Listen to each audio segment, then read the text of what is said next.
our next reader, performer, writer is an attorney and storyteller from the DMV who's been making increasingly positive life choices of late. Please welcome Sheba Newman Blount.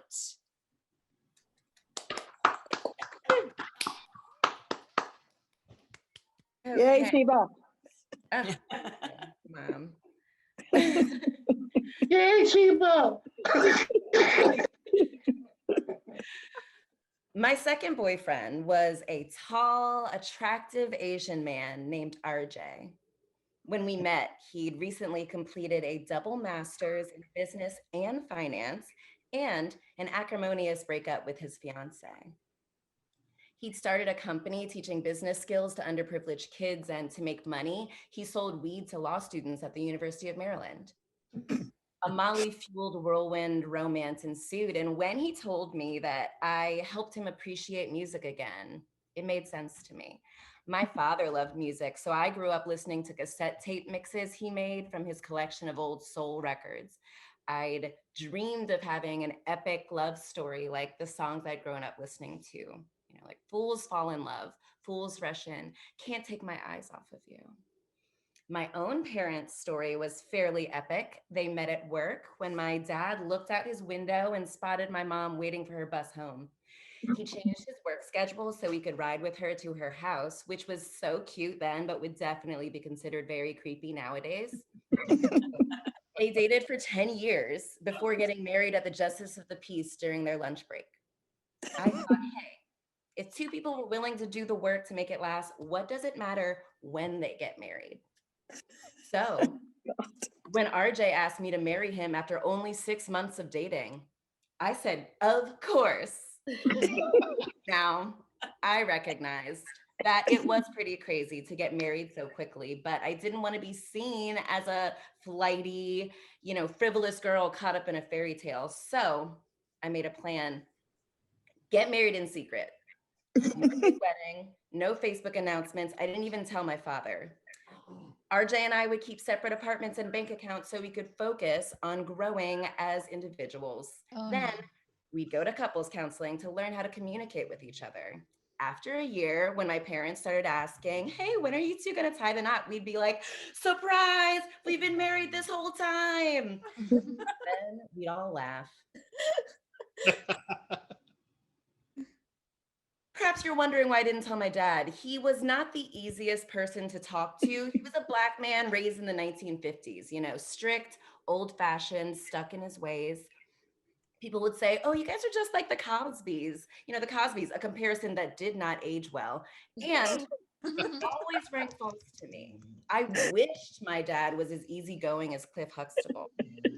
I hated seeing my parents come home from work, settle in to watch Diagnosis Murder, only for my dad to tell my mom, hey, Agnes, how about we make us a sandwich? And then she would make him a sandwich. Mom, don't make him a fucking sandwich. Like, I know you got to choose your battles, but I vowed I'd never let someone treat me like that. And by the year 3 of my own marriage, RJ had earned the distinction of being the 3rd worst Asian weed dealer in all of Baltimore City. About a year and a half post our nuptials, he had stopped paying rent, working, or getting out of bed regularly. I'd since learned that he prided himself on wearing his heart on his sleeve like a fucking child and fancied himself a perpetual victim. He used things told in confidence as ammunition, belittled my achievements, and threatened divorce liberally.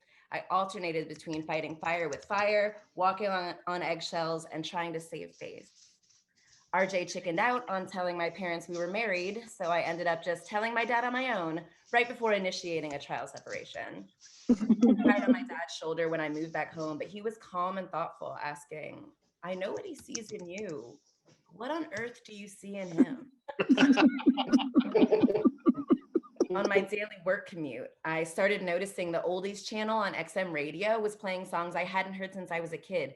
You'll Lose a Good Thing, Used to Be My Girl. Neither one of us wants to be the first to say goodbye. RJ didn't make any substantive changes during our 3 months apart, but his early morning guilt text became unbearable. So I moved out of my parents and rented us an apartment in the city. But a few months into our new lease, RJ was sleeping literally 12 to 18 hours a day. I started wishing he would just cheat on me already, or do something like egregious enough to justify a breakup. Unfortunately, he spent his few waking hours consumed with succeeding in his newest calling, being a professional poker player.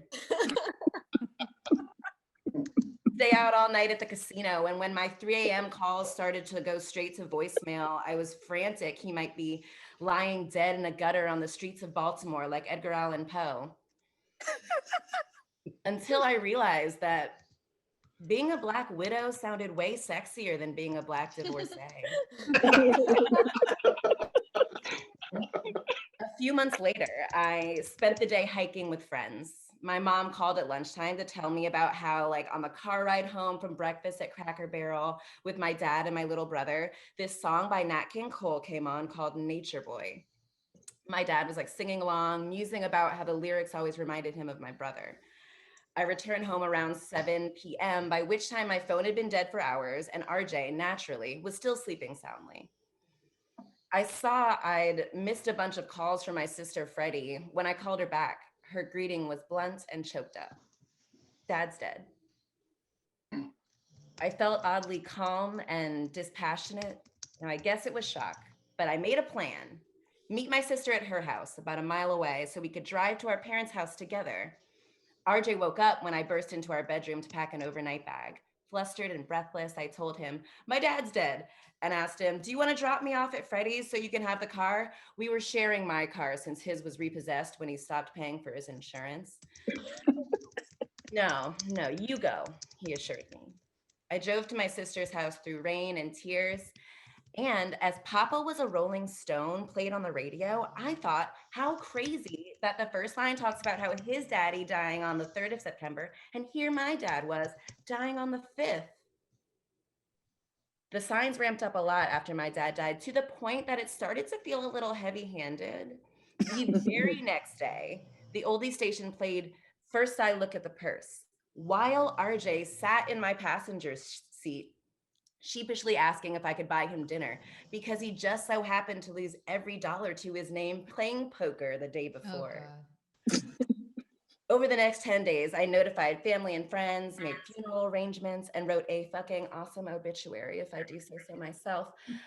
My best friend Kendra took the bus down from Brooklyn to stay with my family through the wake and the funeral. In that same time frame, RJ didn't call me, text me, or send a card. He didn't even bother to come to the wake or the funeral. When I got home from the graveyard, an old song called I Can Do Bad All By Myself played on one of my dad's mixes. So the next day, I put my info into this website that claimed I could file for divorce in 3 easy steps, and I took a screenshot of my results.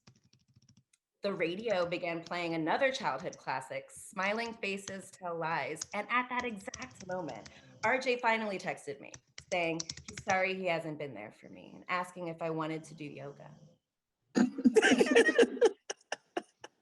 I laughed when the next song that came on the radio was this one called Get a Job. I took a picture of it to send to RJ, but as I pressed send, I realized I'd accidentally sent him the screenshot about filing for divorce. I cringed at my Freudian text, but then I was washed over by that same old feeling of calm dispassion that I had experienced on the night my dad died, but this time it was definitely relief. Amazing. Yes, my darling. Yay. Yay.